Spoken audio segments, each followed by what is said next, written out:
Hello. Hello. काय म्हणाले doctor? मी अजून काही म्हणाले नाहीत. आज विचारेन मी त्यांना. रुचा कशी? ठीक आहे, म्हणजे शुद्धीवर आली आहे एवढीच प्रगती. अच्छा. सायली मिसेस करमरकर त्या घरी विश्रांती घेत आहेत. गेले 2-3 दिवस त्यांच्यावरती खूप ताण पडलाय. अर्थात तुम्ही होतातच मदतीला. स्वतःचं दुःख बाजूला ठेवून तुम्ही त्यांना मदत केली, क्रेडिटेबल आहे. हल्ली अशी निस्वार्थी सेवा कोण करतो? मला जेवढं करता येणं शक्य होतं तेवढं मी केलं. रुचा आणि मिली दोघी जीवाभावाच्या मैत्रिणी आहेत, तेव्हा तुम्ही कामानिमित्त बाहेर असताना अशा परिस्थितीमध्ये मी मदत करणं हे माझं कर्तव्य होतं. Thanks once again. पण ही कर्तव्याची दोरी जरा जास्तच ताणली गेली. एनिवे, आता मी परत आलोय बॅक टू माय फॅमिली. तेव्हा आता मला माझं कर्तव्य करू दे. Of course. Now that you are back to your family finally, ते तुम्ही करालच. काय अजित साहेब, आपण शिड उभारून जग जिंकायला बाहेर पडतो ते मागे आपला किनारा वाट पाहत असतो. शांत तटस्थ बाहू पसरलेला किनारा नसता माग तर पृथ्वी पादाक्रांत करता आली नसती. अर्थात हे मी तुम्हाला सांगण्याची गरज नाही, तुम्ही जाहिरात क्षेत्रातले नामवंत तज्ज्ञ आहात. वाचन दांडग आहे तुमचं. मला कधी काळी जर मराठी कॉपी लिहायची वेळ आली तर मी तुमचं नाव जरूर लक्षात ठेवेन. Excuse me.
हॅलो डॉक्टर, मी मिस्टर करमरकर.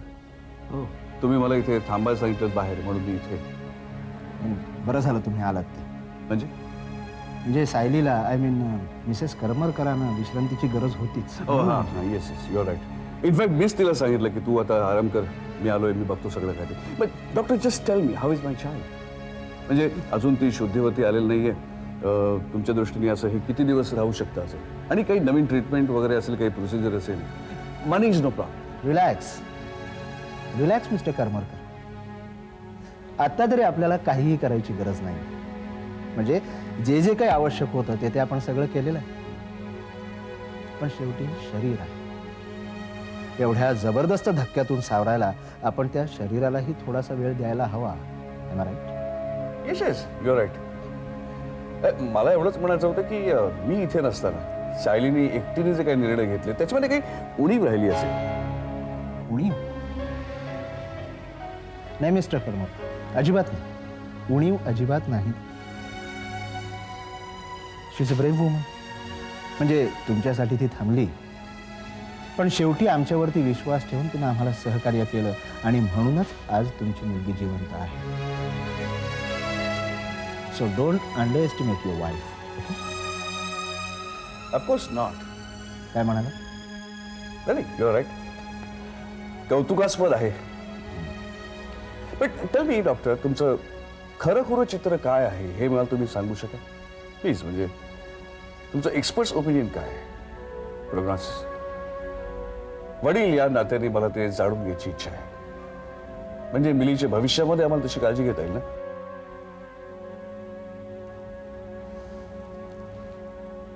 तुम्ही भेटणं आवश्यक आहे असं मी म्हटलं तर यासाठीच मिस्टर करमरकर. आतापर्यंत मिलीनं तिच्यावरच्या उपचारांना चांगला प्रतिसाद दिला.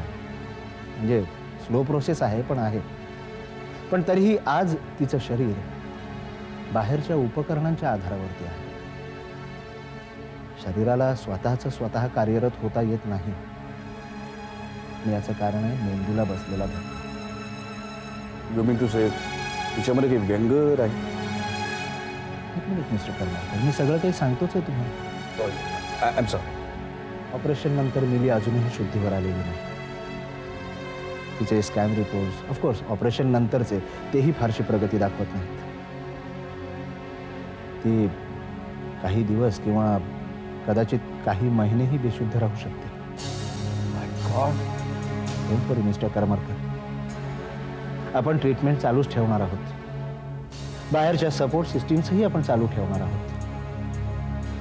मुलीच्या शरीरानं जर चांगली साथ दिली तर कदाचित ती शुद्धीवर येईलही. पण तरीही तरीही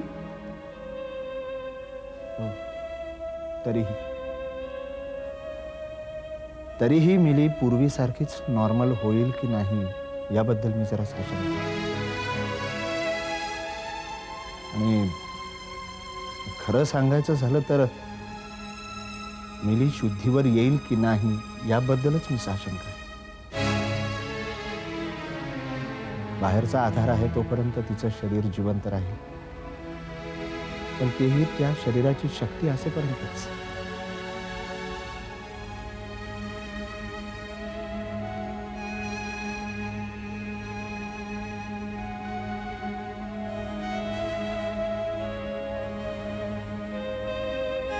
सॉरी मिस्टर करमरकर. म्हणजे doctor Mili. Oh my God.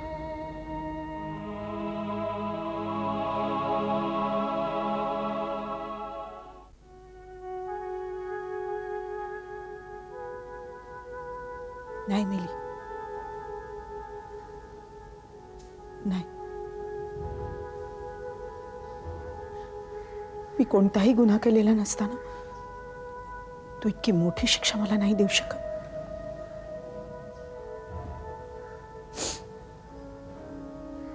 तुमच्यासाठी मी माझं सगळं आयुष्य खर्च केले. तुम्हा दोघा पोरांवर माया करताना मी हातचं काहीही राखून ठेवलेलं नाही. आणि तरीही ते डॉक्टर वैद्यक अजितला सांगत होते की तू नाही मिली, तू अशी मला सोडून नाही जाऊ शकत. तुला अपघात झाल्यानंतर इथे काय काय घडलं याची तुला कल्पना नाही.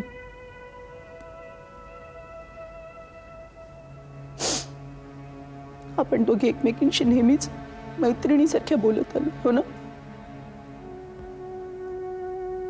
मिली? बेटा, मला तुझ्या आधाराची खूप गरज आहे ग. आता मला फक्त तुझा आणि हर्षचाच आधार आहे.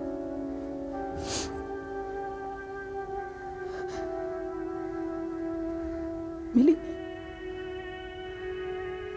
मिली, तुला कळतंय ना मी काय बोलते ते? तू ऐकतेस ना बेटा? मला माहितीये तुला कळतंय, तुला ऐकू येतंय, मला माहितीये. अगं म्हणूनच तर मी बोलतेय तुझ्याशी. हे बघ, मी तुला अशी नाही जाऊ देणार. मला हर्षला तू हवी आहेस मिली. तू जागी होईपर्यंत मी परत परत प्रयत्न करणार मिली. आम्हाला तू हवी आहेस milli.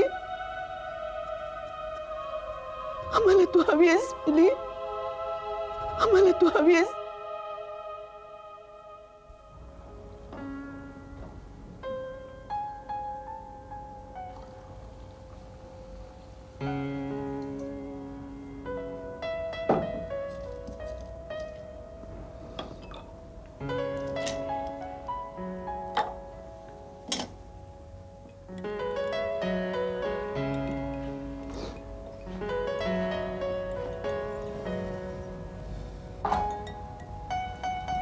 Cheers, handsome. Thanks. I needed this. Thanks. मिलीच्या अपघातामुळे तू खूप खचलेला दिसतोयस. साहजिक आहे. After all, she's your daughter. Cheers. Cheers.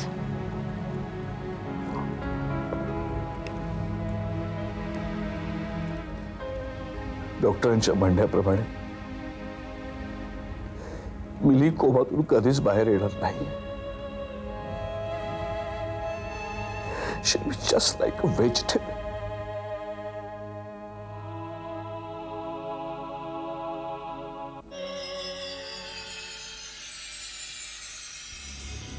I'm sorry.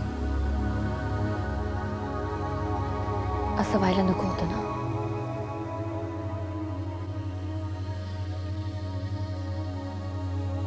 हे बघ अजित, जे घडायचं ते घडतंच ना, मनात असो किंवा नसो.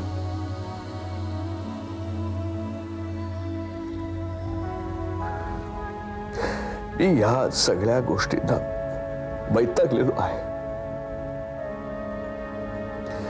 मिलीचा अपघात, सायलीचं तुझ्या माझ्यावरून सारखी चिडचिड करणं, वाद विवाद भांडण. I just hate it. I hate it. Ajit, आता तू इथं आलायस ना माझ्याकडे, मग प्लीज सगळं विसर. Just relax and B with me. खरं म्हणशील मी त्याच्यासाठीच तुझ्याकडे आलो. या घरामध्ये, त्या घरामधलं हसणं, चैतन्य सगळं हरवलेलं आहे.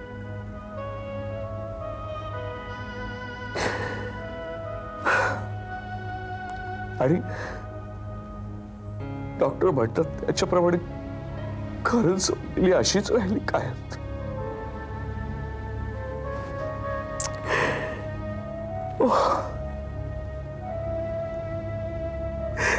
I don't know. I really just don't know. हे बघ अजित, तुझा आनंदी आणि स्वच्छंदी स्वभाव प्लीज तू बदलू नकोस. तुझा मिश्किलपणा ना नेहमीच मला आवडत आलाय. हे सगळं तक्रारी करणं तुझ्या पर्सनॅलिटीला शोभत नाही Ajit. And I don't like it. समजतंय का? सगळं समजतंय मला. कळतं पण वळत नाही म्हणतात ना, त्याच्यातला प्रकार आहे.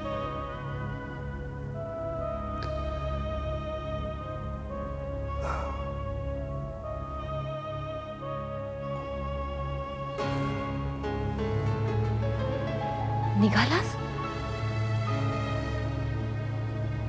I don't know. I'm confused.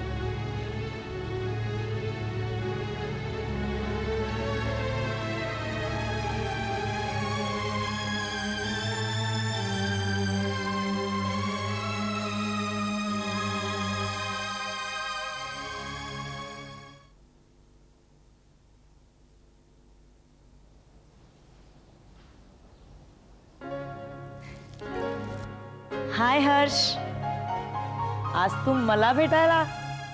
It's very surprising. This is for you. छान आहेत, थँक्यू. परकेपणानं थँक्यू म्हणण्या इतका वाईट नाहीये मी. हा, तुला काय वाटतं? नाही रे, तू तर खूप गोड आहेस. पहिला मी गोड आहे? अगं मला माहित नव्हतं. नाही म्हणजे कोणी मला सांगितलं नाही ग. हर्षा, चावटपणा अगं अगं आरामात तुझ्या खूप दुखतंय का? I am sorry. मी डॉक्टरांना बोलवू का?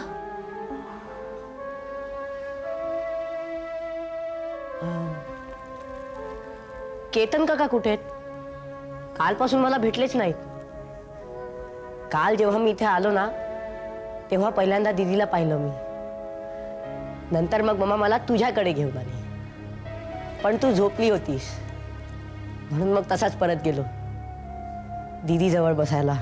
ए हर्ष, मिली कशी आहे रे? तुझ्या दीदीला खूप म्हणजे खूपच लागलंय ग. तिच्या स्कलला फ्रॅक्चर झालंय. तिची ब्रेन सर्जरी झाली आहे. 3-4 ऑपरेशन झाले तिच्यावर. पण तरी सुद्धा ती बेशुद्धच आहे.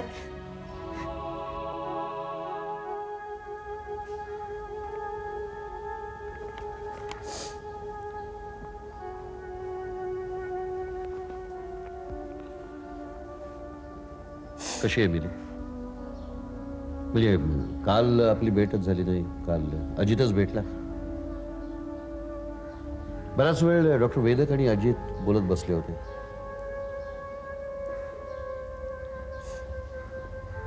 काय काय म्हणाले काय doctor? I hope everything is all right. Everything has gone wrong Ketan. म्हणजे काय झालंय काय नक्की?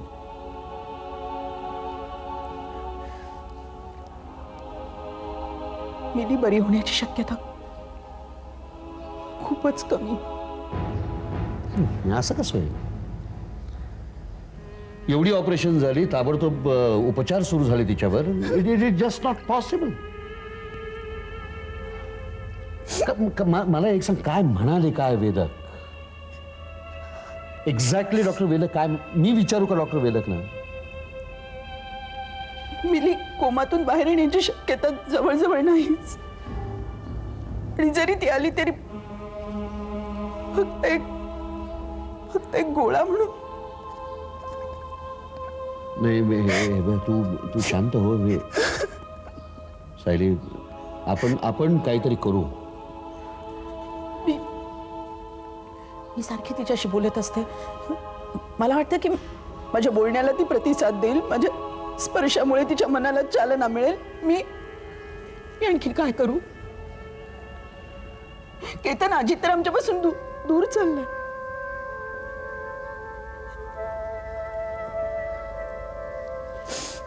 मी एकटी काय करू? हे बघ, तू आपण